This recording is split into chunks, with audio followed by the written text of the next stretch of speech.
Joseph interpreted the dreams of the Pharaoh. The Pharaoh was really pleased with him. Joseph is now a second leader.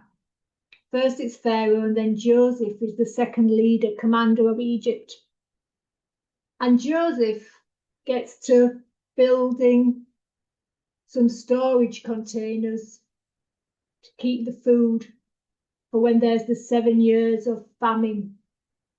Whilst living in Egypt, Joseph married and had children. In the land of Canaan, it was a very different story.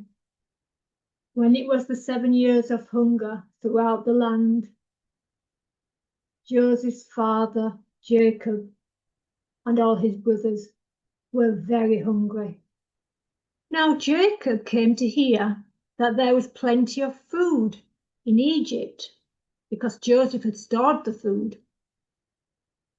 So Jacob sent his sons off with money to buy some grain off the people of Egypt, off Pharaoh and Joseph. When Joseph's brothers came before him asking to buy food, they bowed down before him. Joseph recognized them, but they didn't recognize him. Joseph had a lot of questions for his brothers, but still he wouldn't say that he was Joseph. He asked them how many brothers they were, and they said they were all with him, apart from one, the youngest Benjamin, who was not allowed to come along. Joseph acted harshly towards the brothers. He didn't trust them, and he decided that one of the brothers must stay with him whilst the others went to get the youngest brother, Benjamin. So the brothers set off back, leaving one brother behind with Joseph. Joseph, though, deep down had compassion for his brothers, and the money they gave Joseph for the grain, he got to be put back in their sacks. He didn't want the money from them, but he did want his family fed. The brothers were very confused about the money in the sacks.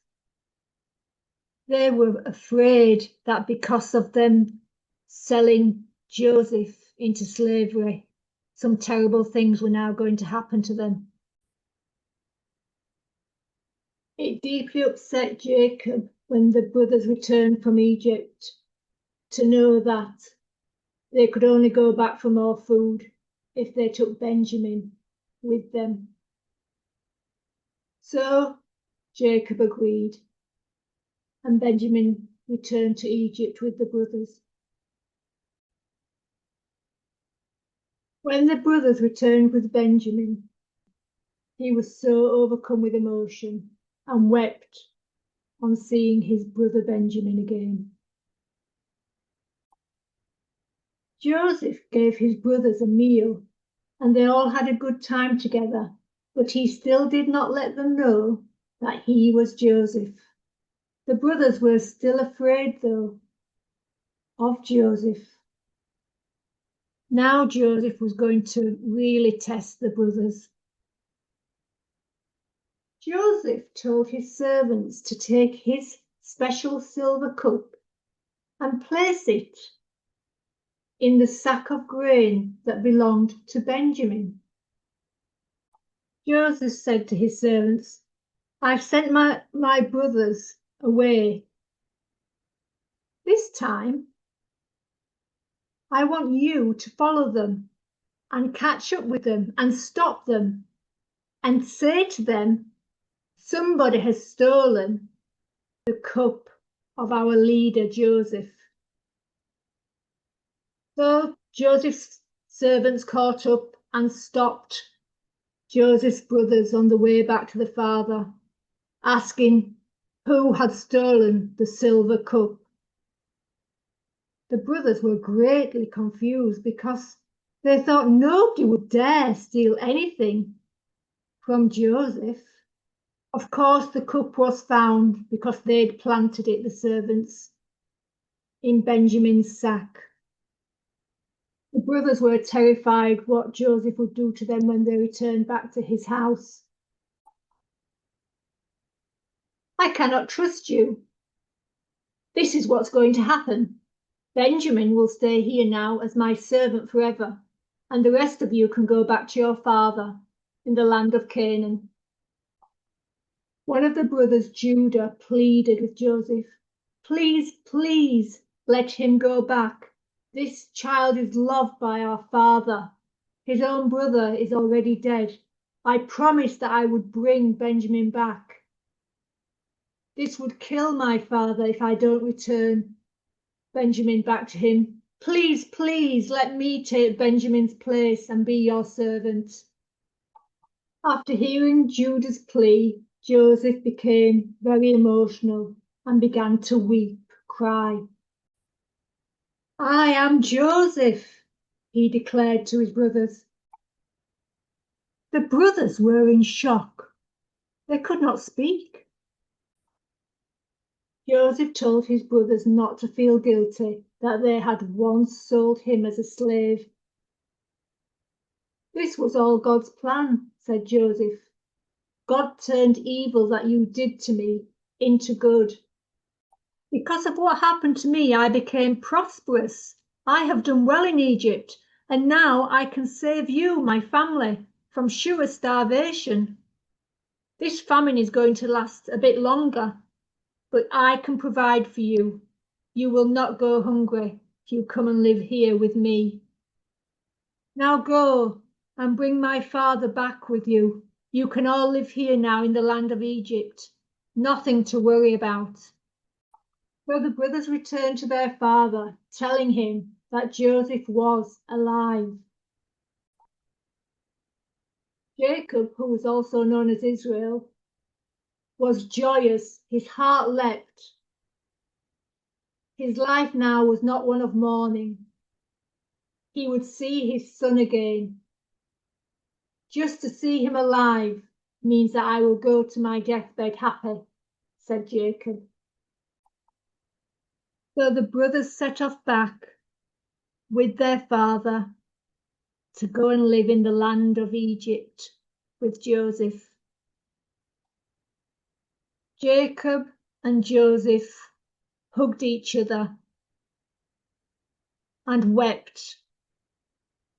They were so pleased to see each other again. Jacob, known as Israel, and all his family did well in Egypt. And Israel grew and grew, more and more children born into the family through the brothers and their wives. When it was Jacob's time to die, Joseph honored his father by burying him where Jacob asked. He took him back to the land of Canaan and buried him in the cave that was the cave of Abraham, Isaac, Sarah, Rebecca, and his first wife Leah. Joseph then returned to Egypt and continued doing well, prospering in Egypt. He was surely blessed by God. Joseph died in Egypt at 110 years old. Let's see where Jesus is in this story. Both Joseph and Jesus were betrayed. Joseph was betrayed by his brothers and warned Judah, saying, let's sell him for 20 pieces of silver to these men. Jesus was betrayed by one of his disciples called Judas, betrayed over to the religious authorities for 30 pieces of silver. Joseph saved his people from a sure starvation. Jesus saves people from spiritual death, saves them from their sin. Joseph's story is one of forgiveness. Joseph forgave his brothers for their evil doing. He had mercy on them. Just like Jesus has forgiven us sinners of our wrongdoings, he has forgiven us when he went to the cross and died for us. Joseph's brothers turned back to Joseph and were sorry for what they'd done, and we can turn to Jesus in repentance, saying sorry for what we've done. Maybe one day you'll have a change of heart, following Jesus